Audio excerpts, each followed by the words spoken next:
from Wyke Farm. River Allen, irreplaceable relic of our past. Through Monkton up Wimborne. Created when ice sheets retreated 10,000 years ago. Through Gussage All Saints. Out of the melting ice came huge quantities of gravel that still lie on the riverbed. Through Brockington. Waters came bubbling up out of springs. Waters as came chalk bubbling up out of streams springs. collected in ponds. As chalk streams collected in ponds. Past Wimborne St Giles. Rippling over gravel beds, through chalk hills towards the sea. Through Stanbridge. Shallow and crystal clear. Pure alkaline. Shallow and crystal clear. Pure alkaline. Through Honeybrook Farm. Constantly purifying.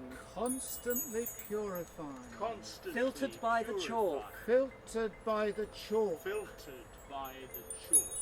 To Walford Mill. Here. In the River River Allen. Our timeless stream.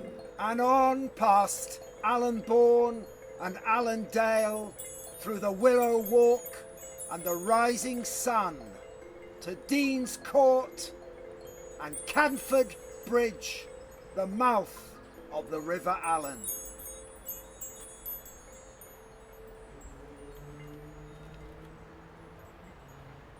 Thank you for joining us here at twilight for our celebration of the River Allen, which we're doing as part of the Wimborne Green Festival that's on all this week.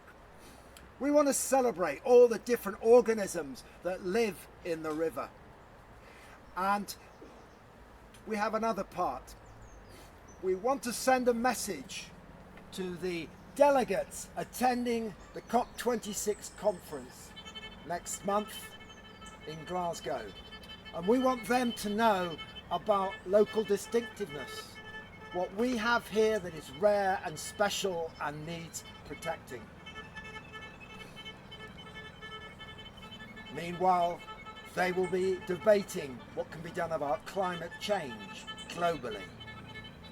And we want them to know that here, our 13-mile stream, with all its creatures, has a vital part to play in the global ecosystem.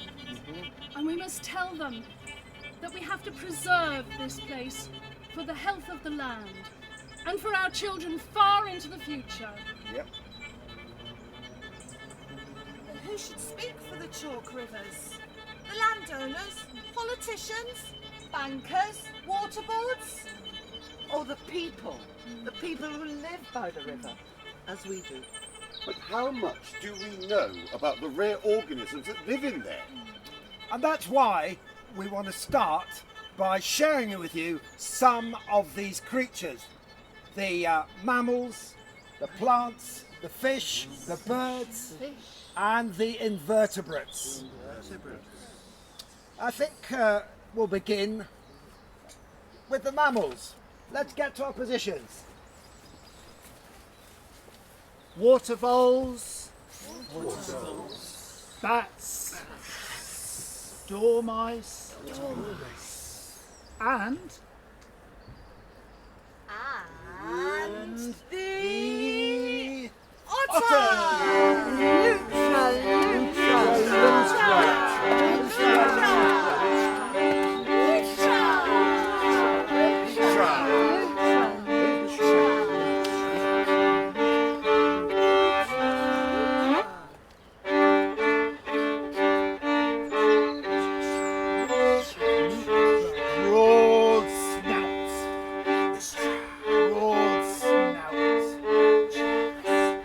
bristling whiskers,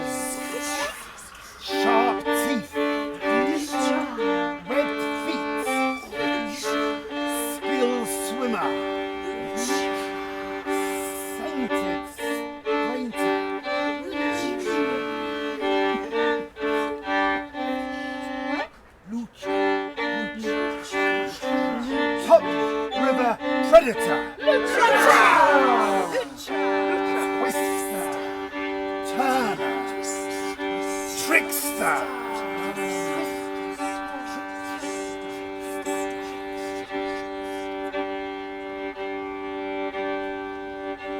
Once hunted by humans with their hounds, poisoned by pesticides, almost extinct. But now, Back from the brink.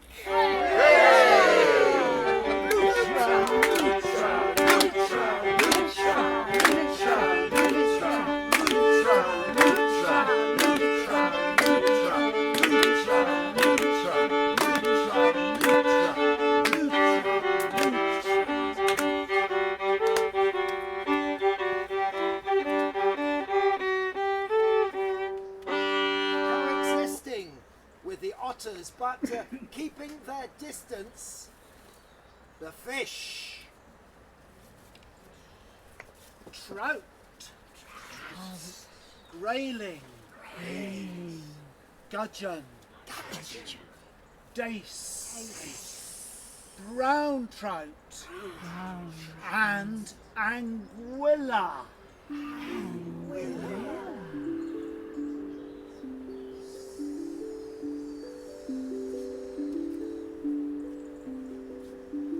in the depths lurks anguilla, the freshwater eel. Sharp-scented, short-sighted, a fish in a snake's body, spawned in the Allen's mud.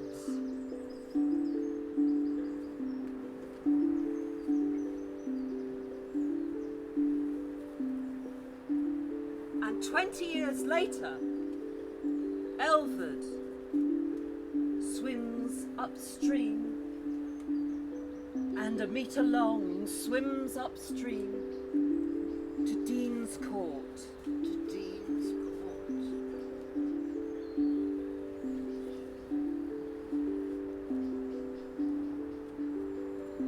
And then she takes a chance. She wriggles and wiggles Across the meadow, avoiding herons and egrets towards the Stour's salty scent. and then seawards. Seawards swim slowly to the Sargasso Sea. In the Caribbean! And back. Oi, oi! Oi! What about the cotterdale?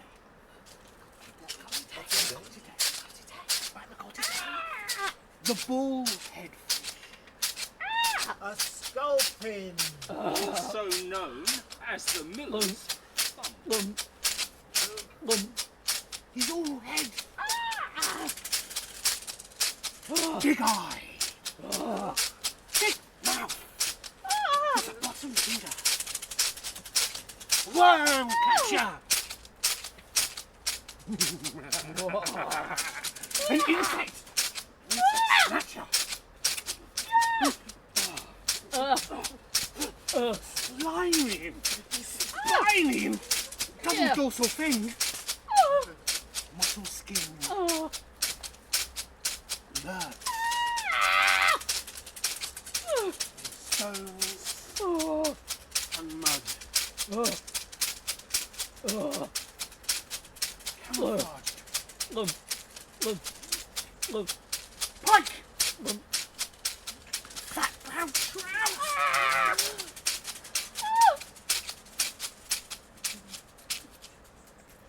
Not to mention camouflaged from the birds.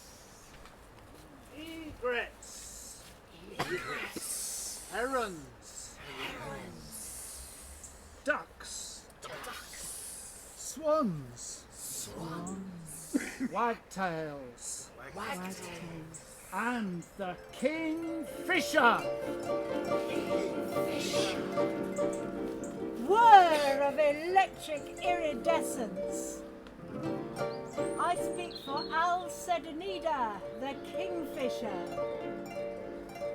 Blue-winged, orange-breasted, darts from banks and bushes, snaps, minnows and elvers in still waters, startles with long red-black beak. Whir of electric iridescence.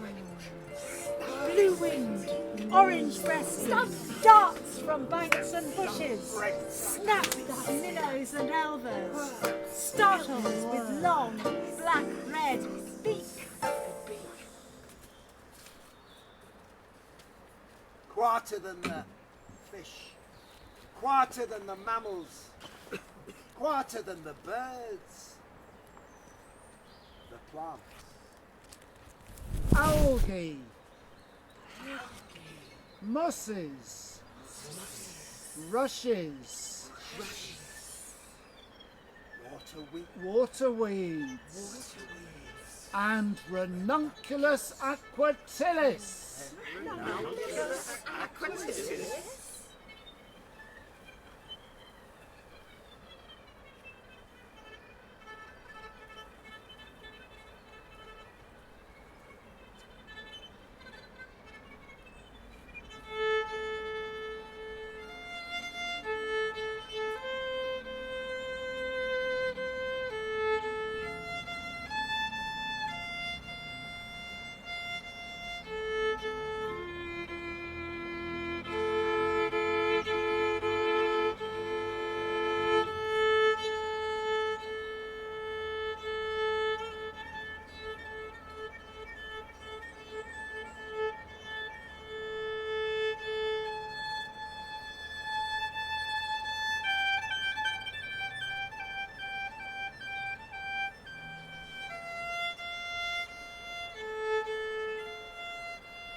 Invertebrates.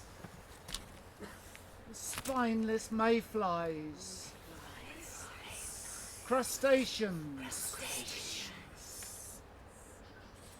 Mollusks. And insects.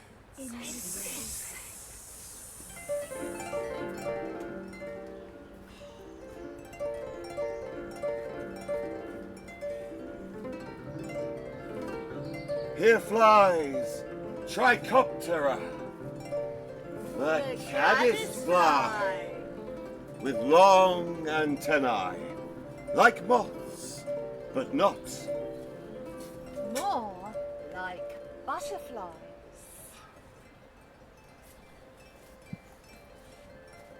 Caddis flies hover and swarm above the water.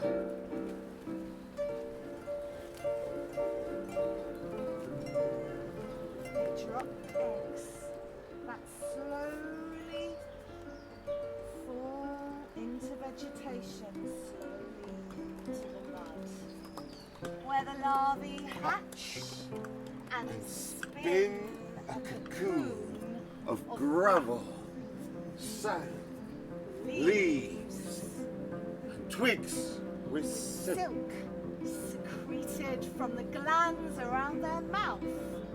They emerge and fold their wings back behind their bodies and fly to and fro across the water.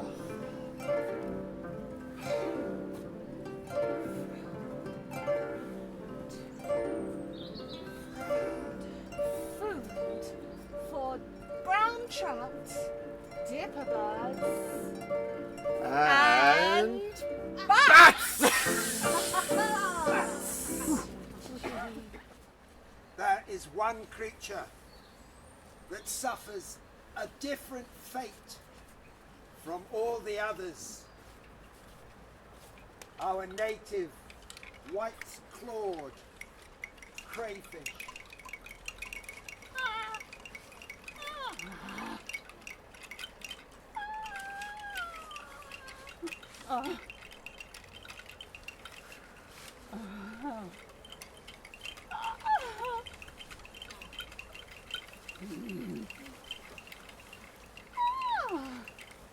Austral. Otter. Mobius. Halit.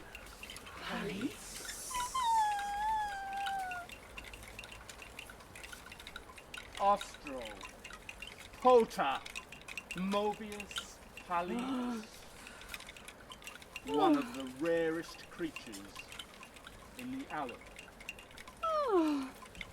Fresh water, bronze body, cream claw, omnivorous crustacean.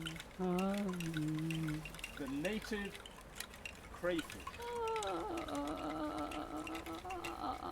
rests by day, forages by night for invertebrates, carrion, plants and dead leaves. In under rocks and in small crevices, in the Allen's mineral-rich, fresh waters that fortify its exoskeleton. That fortify its exoskeleton. Crayfish need pristine fresh water, or they die.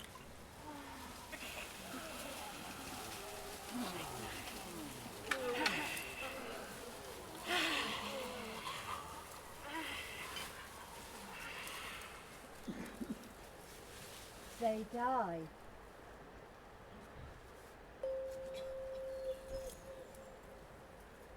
People walking by the River Allen day after day, week after week, month after month in 2014.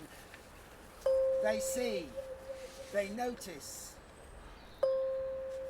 floating on the River Allen, dead crayfish.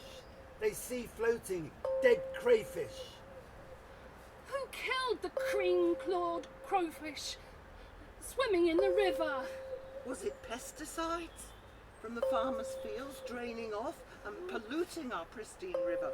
Or was it caused by drought from over-obstruction from the aquifers? Yes, water pumped from deep underground rock from the beginning of time.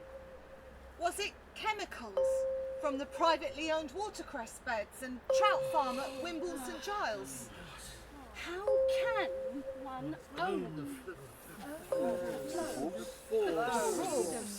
Freedom. Fresh water. How can one Oh, the force. Freedom. Fresh water. How can one? The flow, the freedom.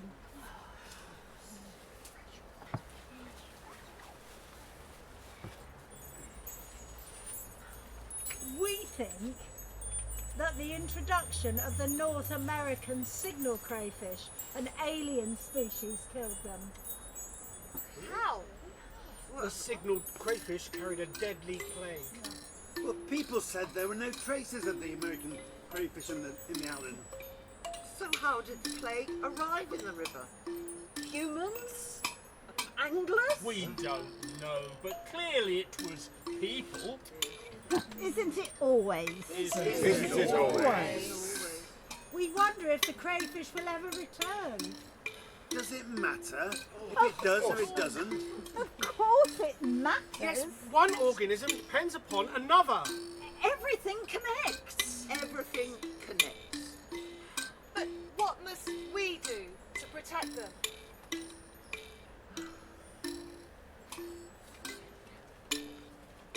What must we do to protect them?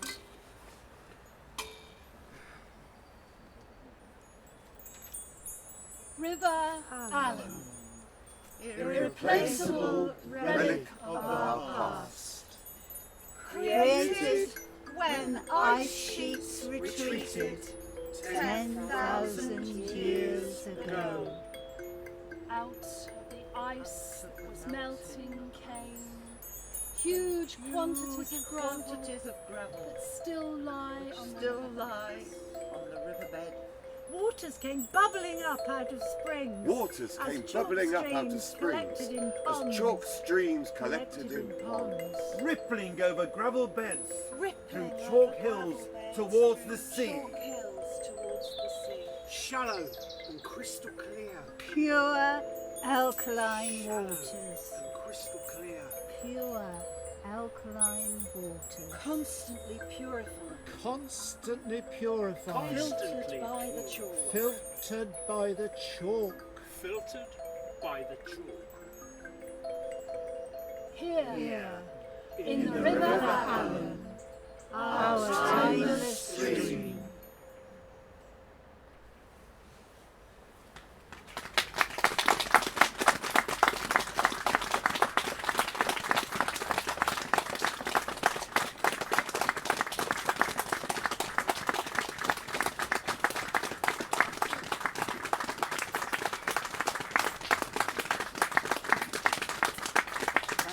Thank you very much.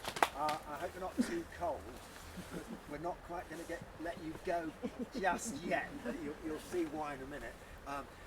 This is the audience participation bit, but the gate's locked, so don't try. Can someone go and put the light on at the back so that we can see our audience a little bit more?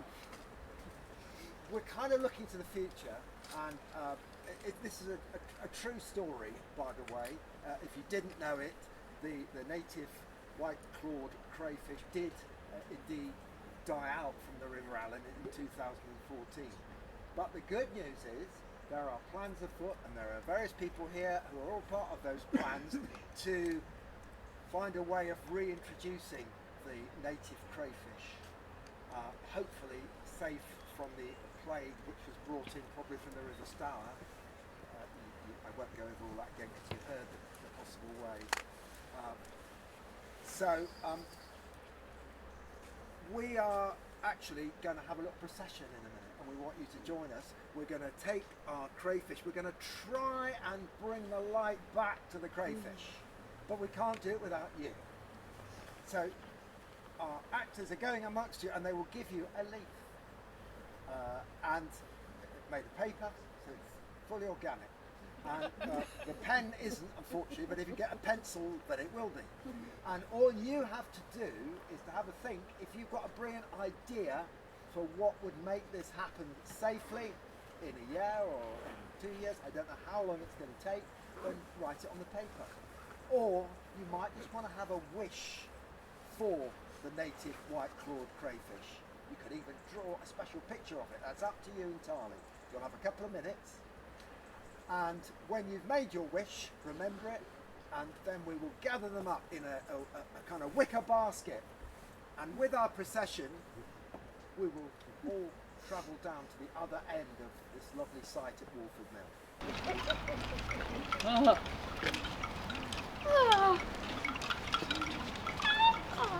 The lights are beginning to come back on, but I think you need to do a little bit more. It obviously is writing your wishes.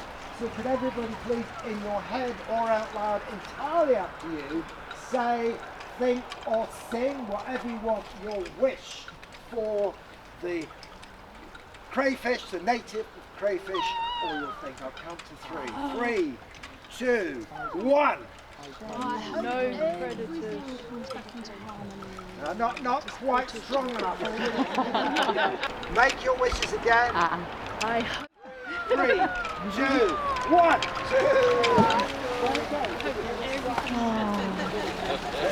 Now, the crayfish is heading under the bridge.